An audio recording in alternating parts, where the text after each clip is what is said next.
পোনপ্ৰথমত আজি এই সংবাদমেলৰ যোগেদি ওদালগুৰিৰ আমাৰ যি সাংবাদিক বন্ধুসকল আছে আপোনালোকক মই এফচুৰ তৰফৰ পৰা ধন্যবাদ যাচিছোঁ। আজি আমি গোটেই বিশ্বজুৰি কোভিড-19 বা কৰোনা ভাইৰাছক লৈ যি এটা আতংকৰ সৃষ্টি হৈছে বা ইয়াৰ যি প্ৰভাৱ গোটেই বিশ্বজুৰি এতিয়া বিস্তাৰ হৈছে আৰু ইয়াৰ পৰা বাচিবলৈ বা ইয়াৰ পৰা আমি বাচি থাকিবৰ কাৰণে বা সকলোৰে সেফটি আৰু সিকিউৰিটিটো নজৰত ৰাখি নিখিল বড়ো ছাত্ৰ সন্থাৰ তৰফৰ পৰা আমি কেইটামান কথা ৰাইজলৈ আৰু চৰকাৰলৈ আমি আহ্বান জনাব বিচাৰিছোঁ। আৰু প্ৰথমতে আমি ক'ম যে অসম চৰকাৰ আৰু ভাৰত চৰকাৰক আজিৰ এই তাৰিখত কোভিড-19 বা কৰোনা ভাইৰাছক লৈ ইয়াক প্ৰতিহত কৰিবৰ কাৰণে বা ইয়াৰ পৰা আমি বাচিবৰ কাৰণে যিখিনি পদক্ষেপ লোৱা হৈছে প্ৰধানমন্ত্ৰী নৰেন্দ্ৰ মোদীৰ পৰা লৈ পেলাই অসম চৰকাৰৰ পৰা মুখ্যমন্ত্ৰী আৰু হিমন্ত বিশ্ব শৰ্মা ডাঙৰীয়াই যিখিনি কথা তেওঁলোকে পদক্ষেপ লৈছে আমি এইটো আদৰণি জনাইছোঁ। দ্বিতীয়তে ICMRৰ যি এডভাইজৰী আছে আমি সকলো ৰাইজ জাতি জনগোষ্ঠী সকলোৱে এইটো মানি চলিব লাগে আৰু ইয়াত প্ৰিভেনশ্যন ইজ বেটাৰ দেন কিউৰ যি এটা কথা আছে যে আমাৰ যি প্ৰিভেণ্টিভ মেজাৰ ইয়াত কোৱা হৈছে যে ঘৰত থাকিব লাগে আৰু আমি যি হিউমেন কণ্টেক্ট বা ছ'চিয়েল ডিষ্টেঞ্চিংটো আমি মানি চলিব লাগে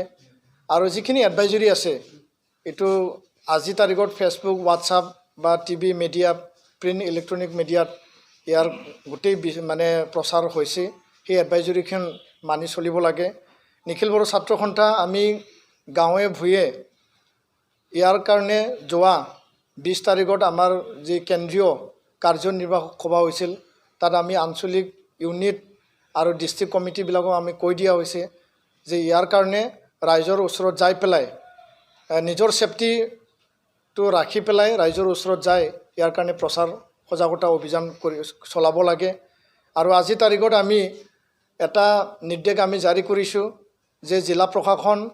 আৰু থানা আৰু আউটপোষ্ট যিবিলাক আছে তাত জনাই পেলাই মাইক এনাউন্সমেণ্টৰ যোগেদি ইয়াৰ সজাগতা অভিযানৰ কাৰণে কাম কৰিব লাগে আৰু গাঁৱে ভূঞে ৰাইজক সজাগ হ'বৰ কাৰণে আৰু ৰাইজক নিজৰ যি সেফটি এইটো মেইনটেইন কৰিবৰ কাৰণে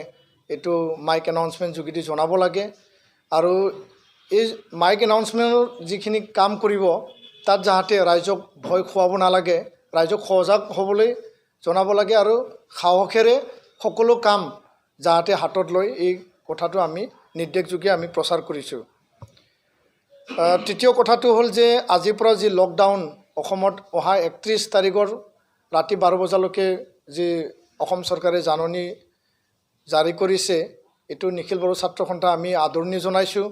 আৰু ইয়াৰ যোগেদি ৰাইজৰ যি সঁহাৰি ৰাইজৰ যি সহযোগ এইটো নিখিল বড়ো ছাত্ৰ সন্থাও আমি বিচাৰিছোঁ। আৰু অসম এনেকুৱা ৰাজ্য য'ত নেকি আমাৰ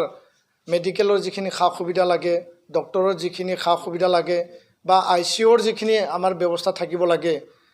চিভিল হস্পিটেলতো ন্যূনতম যিখিনি সা সুবিধা থাকিব লাগে বহুতো জিলাত এতিয়ালৈকে হৈ উঠা নাই আৰু ইয়াৰ কাৰণে এইটো এটা চিন্তাৰ বিষয়। আৰু এই যি মহামাৰী যি পেণ্ডেমিক ইয়াৰ পৰা যদি আমি ৰক্ষা পাব লাগে নিজৰ সেফটি নিজে কৰিব লাগিব আনৰ সেফটিও আমি চাব লাগিব আৰু সমাজ আৰু ৰাজ্য দেশৰ সেফটি বা মানৱতাৰ সেফটি আমি নজৰত ৰাখি সকলো কাম আমি হাতত ল'ব লাগিব। তো ইয়াৰ কাৰণে ইয়াৰ যি প্ৰভাৱ নিশ্চয়কৈ পৰিব যে আমাৰ দুখীয়া দৰিদ্ৰ যিবিলাক ডেইলি ৱেজ লেবাৰাৰ আছে যিখিনি আমাৰ ব্যৱসায় বাণিজ্য আছে প্ৰতিষ্ঠানবিলাক আছে লগতে আমাৰ যিখিনি ইকনমি আমাৰ দৈনন্দিন যিখিনি উপাৰ্জন হয় ইয়াৰ দ্বাৰা সকলোৱে কাম কৰি পেলাই দৈনন্দিন তেওঁলোকে এসাঁজ বা দুসাঁজ খোৱাৰ কাৰণে যিখিনি যত্ন কৰে ৰিক্সাৱালা ঠেলাৱালাৰ পৰা এই গোটেই ইয়াৰ ওপৰত প্ৰভাৱ পৰিব। তথাপিও মানুহ জীয়াই থাকিলে সকলো সম্ভৱ হ'ব আৰু মানুহ জীয়াই থকা বা মানুহ বাচি থকাটোৱে এতিয়া মানে প্ৰধান লক্ষ্য হৈ পৰিছে বা প্ৰায়ৰিটি হৈ পৰিছে। তো ইয়াৰ কাৰণে নিখিল বড়ো ছাত্ৰ সন্থাই এই ক্ষেত্ৰত ৰাইজক সজাগ কৰি পেলাই ৰাইজক কেনেকৈ সহায় কৰিব পাৰে দৰিদ্ৰ দুখীয়া বা যিবিলাক দৈনন্দিন হাজিৰা কৰে তেওঁলোকক কেনেকৈ সহায় কৰিব পাৰে চৰকাৰৰ ওচৰত আমি এইটো দাবী ৰাখিছোঁ চৰকাৰে ইয়াৰ কাৰণে যিখিনি দৃঢ় এটা পদক্ষেপ তেওঁলোকে আগবঢ়াব লাগে আৰু যি 1 তাৰিখৰ পৰা 1 এপ্ৰিলৰ পৰা যি চাউল দিয়া কথা চৰকাৰে ঘোষণা কৰিছে তাৰ আগতে যদি এইবিলাক ব্যৱস্থা ন্যূনতম তেওঁলোকে যাতে খাব কাৰণে মানে চাউল দালি আৰু এই মানে তেল বা নিমখ জাতীয় বস্তুবিলাক সবে পাব পাৰে ইয়াৰ খা সুবিধাটো কৰিব লাগে আৰু তেওঁলোকে ঘোষণা কৰিছে যে গেলামাল আৰু মেডিচিন সেই দুটা খোলা থাকিব তৎসত্ত্বেও মানুহ তাত যেতিয়ালৈকে পইচা নাথাকিব গেলামালত বা মেডিচিন দোকানত যাব কাৰণে অসুবিধা নিশ্চয় তেওঁলোকৰ সমস্যা হ'ব তো যিখিনি উপাৰ্জন সেই উপাৰ্জনত তেওঁলোকে দৈনন্দিন যেহেতু নিজৰ কাম চলায় তো ইয়াৰ কাৰণে চৰকাৰে বা যোৱাকালি ফাইনেন্স মিনিষ্টাৰে কৈছে যে ইয়াৰ কাৰণেও অসম চৰকাৰে এটা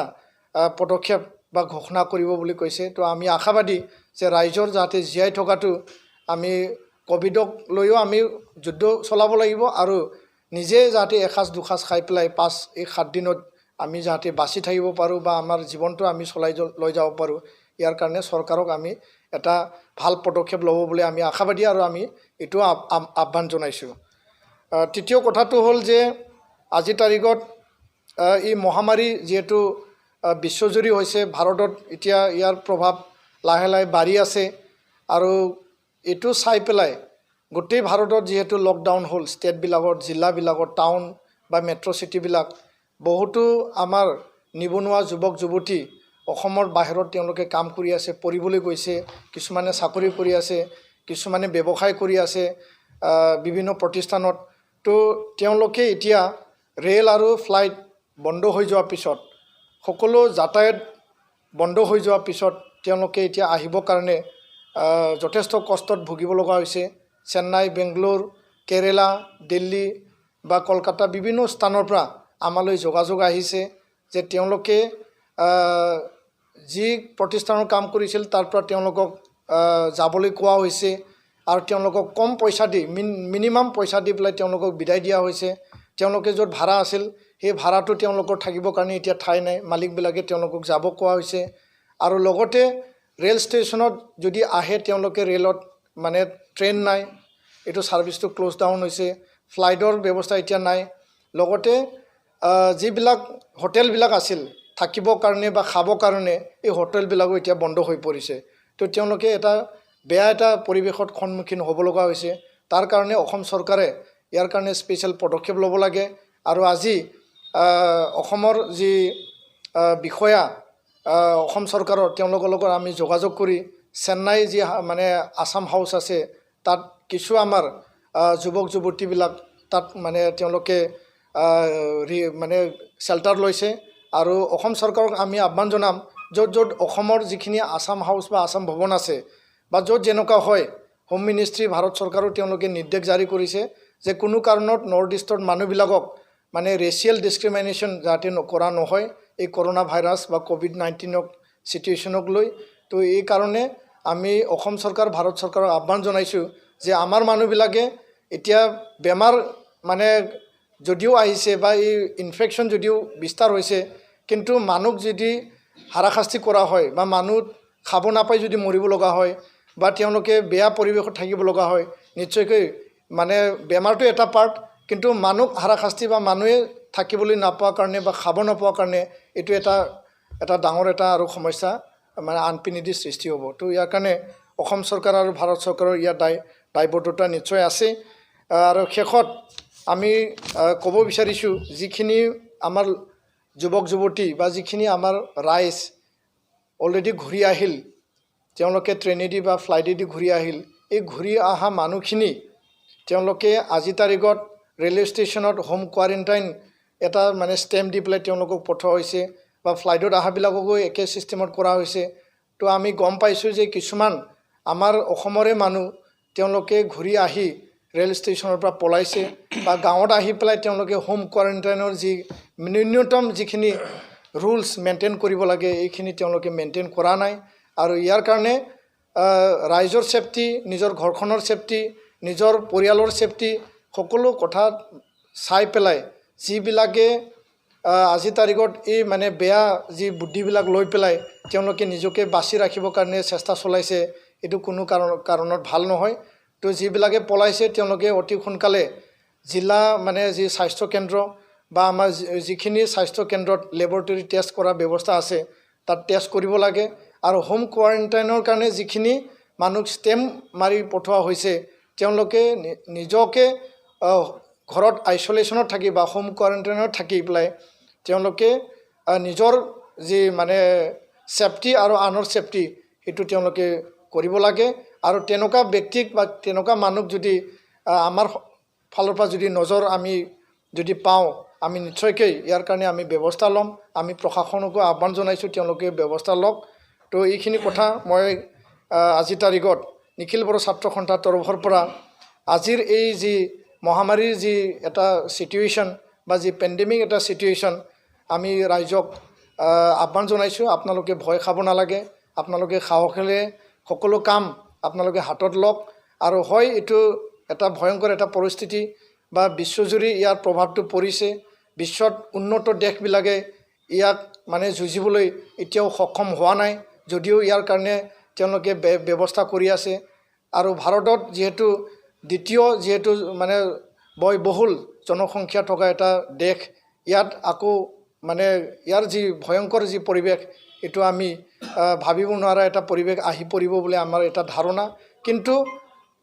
মানে ভাৰত চৰকাৰ আৰু অসম চৰকাৰ বা ভাৰতৰ বিভিন্ন ৰাজ্য চৰকাৰবিলাকে যি পদক্ষেপ লৈছে ইয়াৰ দ্বাৰা আজিৰ তাৰিখত সংক্ৰমণৰ যি পৰিমাণ সেইটো মানে খুব বেছিকৈ বা খুব ৰেপিডলি বা স্পীডত আজিলৈকে এইটো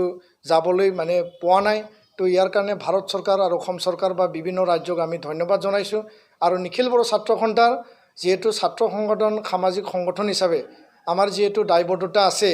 আমি আমাৰ ছেফটি নজৰত ৰাখি আমাৰ কৰ্মী বা আমাৰ যিখিনি আমাৰ জিলা আঞ্চলিক ইউনিট পৰ্যায়ত আমাৰ যিখিনি কৰ্মী আছে তেওঁলোকে নিজৰ ছেফটিটো ৰাখিও ৰাইজক সজাগতা বৃদ্ধিৰ কাৰণে ৰাইজক নিজৰ ছেফটি ৰখাৰ কাৰণে তেওঁলোকে কাম কৰি আছে আৰু অনাগত দিনত কাম কৰি যাম। জিলা প্ৰশাসন চৰকাৰক আমি এই দুৰ্যোগৰ সময়ত আমি সহায় কৰিবৰ কাৰণে সদায় আমি সাজু আছোঁ। আৰু আমাৰ পৰা যিকোনো প্ৰয়োজন যদি চৰকাৰে সহায় বিচাৰে আমি সদায় এই সহায় সহযোগিতা আমি আগবঢ়াবলৈ আমি সাজু আছোঁ।